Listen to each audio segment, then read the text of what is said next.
We are unhappy. Irish MP tears into Juncker with rant condemning his EU army plans. Catherine Connolly, an Irish independent politician, argued that Mr Juncker had made it clear he was keen on an EU army and wanted the EU president that there were solutions to Brexit issues. She said, "President of the Commission, you are welcome here today and you have received a hearty welcome, but it is not the same thing as saying we are all of the same opinion in relation to where Europe is going. Certainly its increase on defense and going down the road of a European army which you have clearly articulated.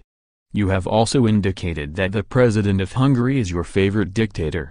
Today or yesterday they have just passed legislation through the Hungarian parliament telling the people that it would be a criminal offense if they help someone seeking asylum.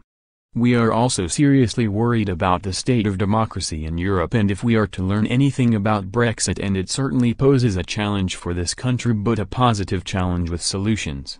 If we are to learn anything from it, to realize that a lot of countries in Europe, including Ireland, are saying we are unhappy with the way democracy is happening in Europe in our name. When we go back to the Lisbon Treaty, there was a specific article in that said a decision should be taken as near to the people as possible. We have entirely left that principle. There is also the principle of doing no harm, the precautionary principle. We are certainly not doing that either.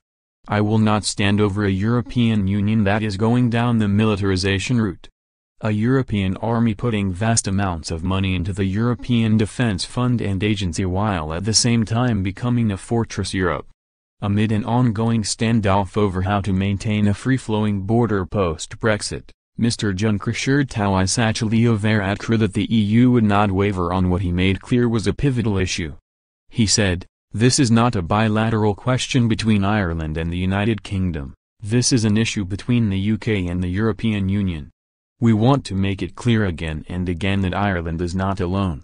We have Ireland backed by 26 member states and the Commission. This will not change.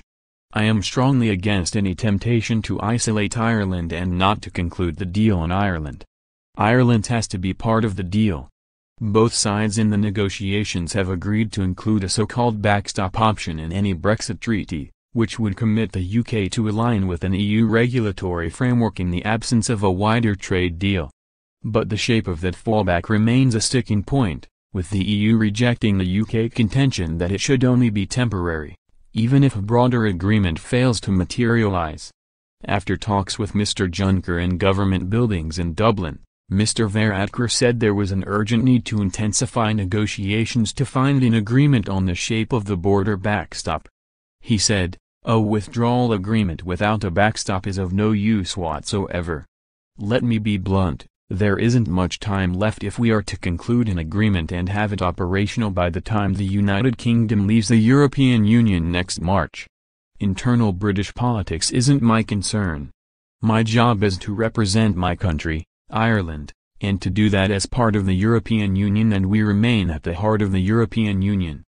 The most important aspect of the withdrawal agreement for us is the backstop, and Prime Minister May committed in March that there would be a backstop and outlined in December what that backstop would contain.